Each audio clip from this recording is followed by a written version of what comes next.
Here's a fact that may not have occurred to you. Before the broadcast of this episode, there was no actual on-screen evidence that NuWho was part of the same universe as Classic Who. I mean, yes, there were plenty of classic elements in the show, but it was possible to write it all off as a reboot or something like that. School Reunion is the point at which it becomes pretty much irrefutable. No, this is the same show, which is either a great vindication of the classic series and confirmation of its importance to the overall show, or crushes any hopes you might have had that you could just write off NuWho as a separate reboot. Ahem.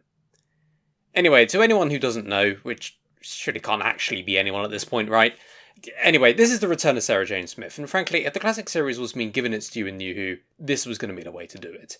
Bringing back the classic series' most popular companion, which creates an avenue to explore the interesting ideas of post-Doctor life for companions and how this relates to the relationship between the Doctor and Rose, that was the major theme of this series, was a good idea. At this, the episode mostly succeeds. There are a few parts of it that don't work, but overall it gives a small but effective arc for Sarah, explores her relationship with the Doctor, and puts that in the context of its time in this series. Sladen rises to the occasion, Tennant is on fine form, and it does in the end come together. Unfortunately, not much else does. The episode was written by Toby Whithouse, who is a reasonably prolific writer of NuWho. Unfortunately, the list is mostly pretty average episodes, apart from maybe the Under the Lake two-parter, I suppose. And of course, his most important contribution to Doctor Who, playing the German soldier in a standoff with Mark Gatiss in Twice Upon a Time. Yes, really, look it up. Anyway, this was his first piece for NuWho, and I think it says a lot about where his mind was in the revival. A small but important celebration of the classic series by bringing back a beloved character. Now, obviously, RTD would have given him the brief on this, don't misunderstand me by thinking I'm saying it was his idea, his execution of it is what I mean. Bear in mind these were the days before the crushing weight of nostalgia buried everything, and it's easy to see why Whithouse threw himself into this element, and as I said, the stuff with Sarah mostly works. It's just a dreadful shame the rest of the plot doesn't. The thing is though, I'm hesitant to place any real blame on Whithouse for this. His script does have holes that will be poked, so I don't think he's going to be getting off easy, but most of the problems with this episode stem from one source. Yes, today we're discussing the NuWho episode format. I just want to make clear, I get why RTD went with this format as he did. The classic series retaining the 25-minute format to the end was grandfather rights, really. That style of TV had been out of date before the show was 10 years old, so I completely understand why it needed to be different. And yes, drama tends to be made in 45-minute episodes these days, not least because that makes it much easier for the BBC to sell it abroad to markets in 1-hour slots of ads. So I get it. It does not, however, change my opinion that the decision to make the series in this format was the biggest mistake in the creation of the revival, and has been a millstone around the neck of many a promising episode. It is simply not possible to do full justice for most Doctor Who stories within such a short period of time. There are exceptions. Dalek, for instance, will be padded at anything longer than what it is. But just because some very good stories are able to fit in the time because of how they are structured, does not mean all or even most stories are. Doctor Who's format requires time for things to be set up, and School Reunion is a very good example of an episode let down by insufficient time. Why, though, does Doctor Who have so much difficulty using this format when other science fiction shows have been doing it fine for a long time, pretty much almost as long as the show's ever been on the air? As I said, the 25-minute segment format was old hat by the mid-70s, and Doctor Who only retained it because, well, that's how it had always been, notwithstanding a few attempts to change. After all, Star Trek and its spin-offs have been using 45-minute episodes since only a few years after Doctor Who appeared on our screens, so why has it worked there and not for Doctor Who? Let's do a bit of a thought experiment. Let's pretend School Reunion was an episode of Star Trek The Next Generation. It's taking place at a school on some Federation planet, and they bump into an old figure from Picard's past who'd appeared earlier in the series. Yes, I'm aware no such person actually exists, but this is an analogy, not a picture for an actual episode of TNG, shut up. Point is, the episode would become about the relationship between Picard and his old acquaintance, and how that affected his relationship with Dr. Trusher, for instance, while the aliens in the school would become almost a backdrop. Their nature as composite beings would no doubt be a subplot that Data and Geordi would examine and talk about, but that's about it. The Scasis paradigm would again be a backdrop, something that Picard would no doubt make a speech about. This is the first point of comparison why 45 minutes would be enough here, but not in Doctor Who. In Doctor Who, plots as a backdrop is not something you can get away with. The plots are what Doctor Who is about, because it's a show about showing something new every story, and engaging with the locales and situations. Not all the time, of course. During the Third Doctor's era, for instance, things were more stagnant, but only to a point, and certainly not in the Star Trek way where we see the same ship and the same people every week, and they only really managed about 3 seasons of that before they dropped it, let's not forget. While character is obviously very important in Doctor Who and is the driving force behind many a great story, the arc in space as I previously reviewed for instance, and to be fair, some of the episodes that do make the 45-minute format work follow this idea, overall Doctor Who's format is one of unique situations and a small cast of regulars dealing with them. It's also the case that the way Star Trek is set up means that certain elements and interactions are baked in a way that's not the case with Who. To use the example above, Data and Geordie examining the science of the baddie of the week doesn't require any setup, nor does Picard doing a grand speech about the Scasis paradigm. These are established things, while in the actual Doctor Who episode, neither of those setups exist, thus the fact that both ideas, which are very interesting in concept, are sacrificed to quick exposition. As another example, in Star Trek, the setup for the episodes, where they are, why are they where they are, how did they get in, etc., could be done in 20 seconds via the captain's log. But in Doctor Who, nothing like this exists, so time needs to be spent setting up the several interactions so this can be exposited to the audience. Now, don't get me wrong, I'm not against setting up natural character interactions, obviously, and this episode does that reasonably well, actually, but there needs to be for more than just, well, explaining the plot. Unfortunately, it's just dead air. All that is my long-winded way of saying there are reasons 45 minutes works for some shows and not others, and Doctor Who is mostly in Category B. Bear in mind though, there are some episodes that work fine in this format, and will be stretched if the classic series standard of 4x25, so I think it's really an issue of flexibility. The format is adhered to so rigidly it has stifled stories with potential. Oh dear, hell's freezing over. I must be about to praise Stephen Moffat. The fact that there are several instances during his era where the episodes were longer shows he got this. Would Heaven Sent be as good as it is if it were 10 minutes shorter, or indeed 10 minutes longer? It's easy to say this in the age of streaming, of course, when TV episodes can be as long or short as you want, and it's also easy to say when I'm not trying to sell reviving a cult sci-fi series to the BBC. I also understand that production blocks are a thing and rearrangements aren't easy, but I think even with that in mind, there should have been more flexibility in the structure of the series themselves. School Reunion's biggest problem is that it's overstuffed, and as a result unable to properly explore its ideas. If it had 2 episodes instead of 1, I think this would have been a much more successful endeavour. The problem is that so many ideas are brought up, but then nothing's really done with them. The Scasis paradigm is one of the most fascinating ideas NuWho has ever brought up, a code to basically unlock the makeup of the universe. Who discovered it? Why is it crackable only with imagination, not just skill? And more importantly, what could someone do with this? Would absolute power always corrupt absolutely?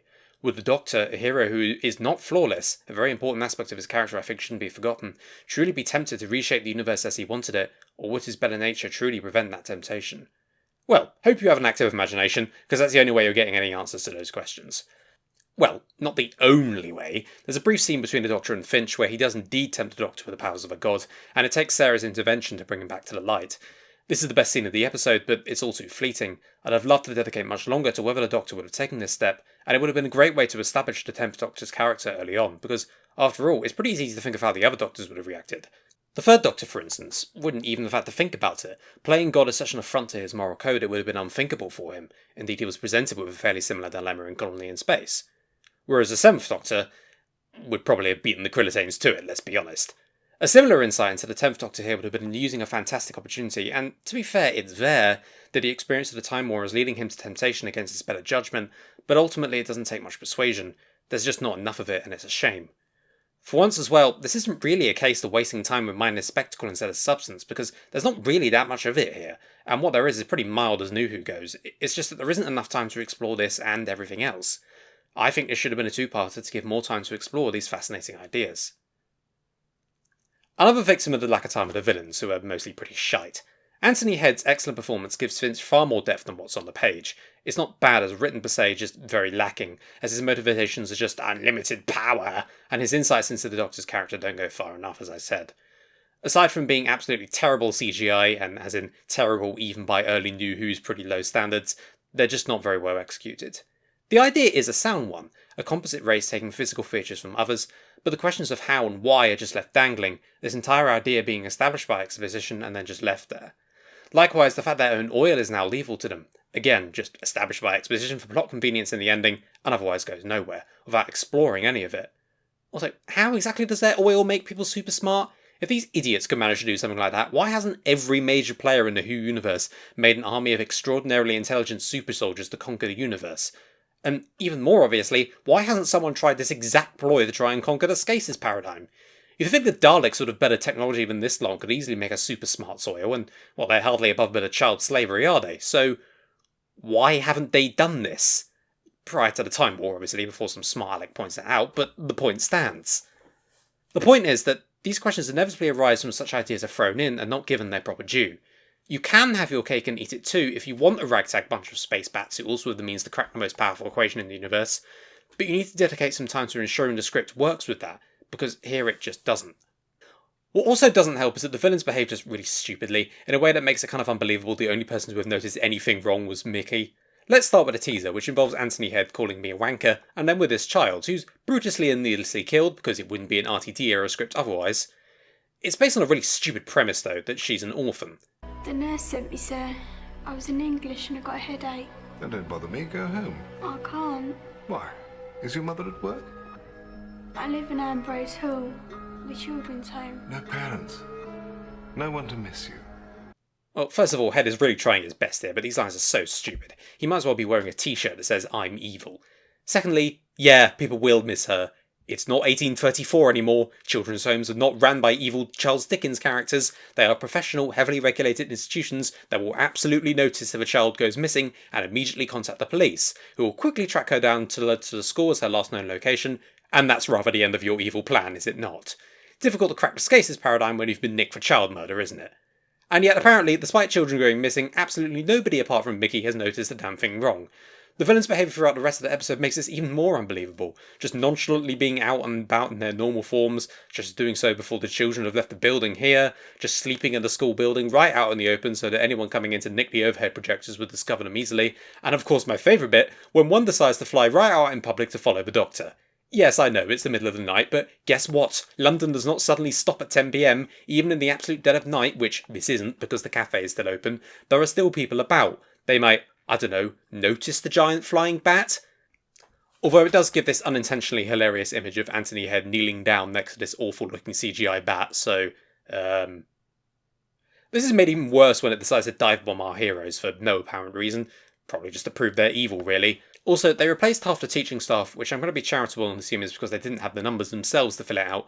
But in the middle of this, we're happy to just instantly hire the Doctor after one of the human teachers bails in extremely suspicious circumstances. Oh, and indeed hire Rose to be the only non-crediting dinner lady. Oh, and we're perfectly happy just to let a journalist walk around and poke her nose in things, because that's really how you keep a secret plan under wraps. And yet the only person to have noticed anything wrong is Mickey. In a universe where the populace have an IQ of single digits, this evil plan wouldn't have lasted a week. There are also other gaps in the scripts. For instance, these deadlock seals are useful, aren't they? I believe you get them at plot conveniences R Us. Again though, what else can you do with so little time? The thing is though, none of that really matters. Well, it does, otherwise I wouldn't have talked about it, but it's not the reason this episode exists. Bringing back Sarah Jane Smith was one of RTD's absolute masterstrokes, not least because he ended up getting a spin-off out of it.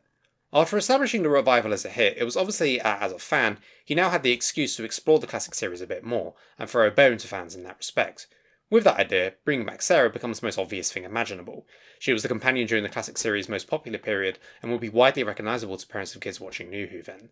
Elisabeth Sladen would be up for it, given she'd done plenty of work for Big Finish, and she's also an excuse to bring back K9, which the BBC would have liked as K9 merchandise is usually a licence to print money. So this was a fantastic idea that everyone would have liked. And then they had the bright idea of linking her return to the ongoing character arc of this series between the Doctor and Rose. Great. As much as I don't like this relationship or Rose herself, the idea behind this is actually fairly sound. Exploring what happens to companions after they leave the Doctor is an area the show never really touched on before this point, and exploring it through a companion who had an extremely close relationship with the Doctor that ended extremely abruptly and out of the control of either of them is a great way of doing that. Equally, comparing it to the relationship with the current companion and exploring her fears that this may also happen to her, good idea. The problem with the execution is twofold. Firstly, this requires Sarah to act extremely out of character. Rose being jealous towards her, that makes sense. She's basically there to remind her that the Doctor has had other companions before, and will do again in the future, and however she feels about their present relationship, it won't be eternal. That's a good idea, that works. What's extremely bizarre is Sarah acting smug and superior back the other way. It feels like ignoring her previously established character for some cheap drama, because, make no mistake, that's what this is. I did not want to see, in the return after 30 years of a beloved fan character, her bickering with her modern-day equivalent. The way she rubs it in Rose's face early on in the episode is very badly executed and just doesn't feel like something Sarah would do. She was more than capable of some sass when it was justified, but she's known Rose for all of about 2 minutes. It just seems bizarrely petty, and I don't believe Sarah would do that. Now, I'm always happy to see Rose brought down a peg, of course. Her arrogance in this series is the only force that could possibly rival Supreme Commander Oswald in that respect, but to have it done in such a way feels wrong with the tone they were going for, of celebrating the reintroduction of such a character and exploring the ramifications of it. It makes more sense later on when Rose has been seething at her for daring to exist around the Doctor, and when Sarah has had time for her bitterness at being left behind to build up, but it's hampered at this point by a ham-fisted execution.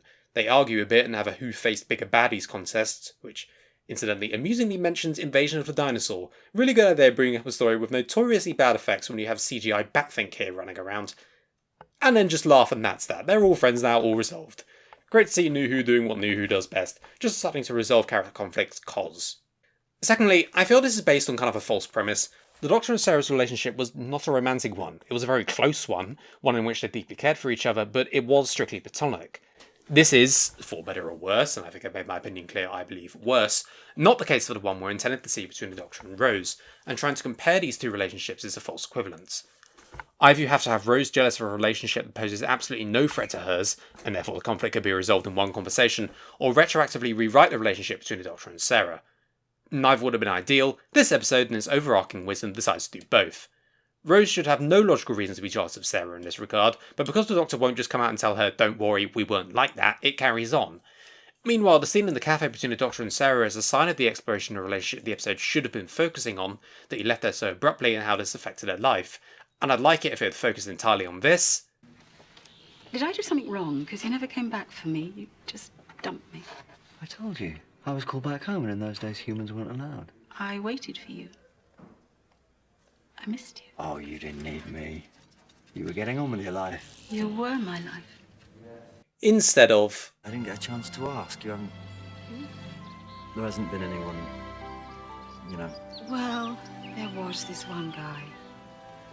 I travelled with him for a while, but he was a tough act to follow. Either way, it doesn't work. It takes a relationship I already don't like and adds an extra element onto it that only comes about because it's been forced into the script, and then takes a relationship I do like and tries to make it more like the one I don't. Good job, lads. Alright, I've been negative about this episode for a good 15 minutes or so now, so I think it's time I talk about the things I do like. First of all, despite what I just said, the cafe scene is actually very good. The Doctor and Sarah are simply talking about the circumstances of her departure and how her life afterwards was forever changed. This is a small low-stakes theme which nevertheless explores something important, what happens to companions after they leave, both in terms of what they do and how their lives are affected. This is something the classic series rarely picked up on, with few companions ever returning, and NuWho obviously hadn't because it was still on its first companion, so it's taking an opportunity to explore this, and it does it very well. Additionally, despite the silliness of pretending their relationship was in any way romantic, her overall relationship with the Doctor in this episode works very well. At first I was wondering why there wasn't more setup to her finding the TARDIS as she does, but thinking about it, it makes perfect sense. She's finding the Doctor again just as abruptly as he left her. It's meant to be a sudden unexpected shock for her, and it works, that he comes in and out of lives like this in the blink of an eye. As I previously mentioned, my pick for the best scene in the episode is the one where Finch tries to tempt the Doctor into joining him into cracking the paradigm, and he's obviously tempted. Sarah is the one who pulls him back into the light, by leaning on the overall theme of the episode of time moving on and things changing. Just as she has to let go of the Doctor as time moved on, he needs to move on from what he lost, and he understands this. Because of this, it needs to be her to do it. Rose has not yet learnt that lesson, and she's too close to how the Doctor feels about the loss of Gallifrey and all that to be able to truly bring him back. It needs to be Sarah, and her relationship with the Doctor is what pulls it back.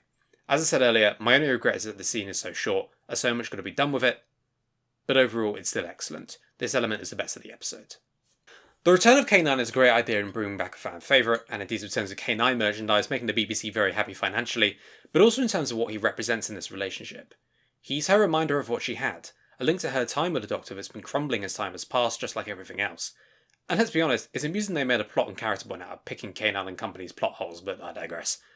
The Doctor fixes him, but only to a point, because no matter how much Sarah may secretly want it, going back to the way things were is just not possible. K9 has been bodged to work for this adventure, just as the Doctor and Sarah have temporarily been brought back together for the same purpose, and indeed once the story is over and K9 is gone, she recognises this and refuses the offer to join them. But the Doctor makes her a new K9, the recognition that she and their relationship mattered to him, and that now she does have a reminder of how their relationship really is. Time means it fades and it moves on, but it will never truly be forgotten. I'd just like to take this opportunity to point out, it's also a treat to hear John Leeson back, of course, and K9 actually does have a good joke or two, and I'm a sucker for K9, it's nice to see him back in action, so I'm going to give this a thumbs up. Whatever may be in the script though, the real MVP of this return is the sorely missed Elisabeth Sladen, who walks back into the park as if she never left it and steals every single scene she's in. The only reason her early pettiness isn't completely insufferable is because of how likeable Sladen makes Sarah. It's easy to see why they looked at this performance and decided a spin-off would be feasible. She's absolutely fantastic and absolutely one of the best performances from this era of NuWho. Performance-wise, David Tennant also shows up. As a fan of the show, it's easy to see how his glee at first meeting Sarah at the start of the episode was at least partially genuine, and he does a very good job of keeping the Doctor's respect for Sarah as a central tenet of their interactions. As I previously said, Anthony Head does a great villain. The pool scene isn't that great on paper, but Tennant and Head sell it as best they can and make it a memorable one nonetheless. I guess Mickey's also in this. It's easy to try and write off the character given the allegations surrounding his actor, but I would at least like to try and separate actor and character, because even now it irritates me how badly Mickey is treated in these scripts. Despite apparently being the only person on planet Earth with a functioning brain and actually being able to find out about his extremely easy to discover alien plot, he is continually treated like dirt by the Doctor and Rose in a way that just really rubs me the wrong way. It's not endearing or showing them to be really in sync with each other or whatever, it just makes them look like complete tools, and it really doesn't help that this is being done to the show's first long-term black character either. This episode does do a little bit towards fixing this, firstly in having a major character not treat him like something stuck to the bottom of their shoe, as Sarah sticks up for him and is the one to suggest he goes with them, and secondly by having Rose's behaviour towards him actually seem like it's intending her to be a prick as part of like her overall arc of jealousy and stuff. It's still not great though, particularly, and I repeat myself, he was the only one with even a remotely functioning brain to see through this extremely easy to see through alien conspiracy. Of course, post-allegations I don't feel at all sorry for the actor in any way, but I still feel bad for the completely fictional character, which makes a lot of sense on my part, but there we are. So, that about it? Anything else? Oh, right, yeah, the production. The director for this was James Hawes, his 5th of 5 episodes done for the series. It's fine, nothing too stand out, but nothing egregious either. It does a job and I don't have any complaints. My only real problem with the production is, as I said several times, the special effects are really, really poor, even for the time. And it is amusing how to get away from the cheesy practical effects of the classic series. They went with these graphics that wouldn't have got out of place on a PS2, but I digress. Overall though, the production's solid enough. This does feel like it was being done mostly on the cheap, given how expensive some of the other episodes of the series were going to be. That's fair enough, and especially given that it turns out pretty well. Alright, now I think I've covered everything. So, the final score. With the caveat I'm being lenient overall because of how well most of the Sarah stuff works and how much I like the return of Sarah as a whole, the final score is 7 out of 10. The episode's good, but it could have been great. Elisabeth Sladen turns in an exemplary performance, and David Tennant and Anthony Head do their fair share as well, and the main purpose of the episode, to reintroduce Sarah and explore her relationship with the Doctor and how it would be after such a time, that's executed very well, exploring something that has never been explored before in an effective fashion. This excellent stuff therefore buoys up its flimsy plot, some crap character interactions, and the general feeling that there simply wasn't enough time to explore all that it wanted to. It is an enjoyable enough watch. As long as you're happy to watch the Doctor and Sarah back together again, and turn off your brain for everything else, it's a decent ride.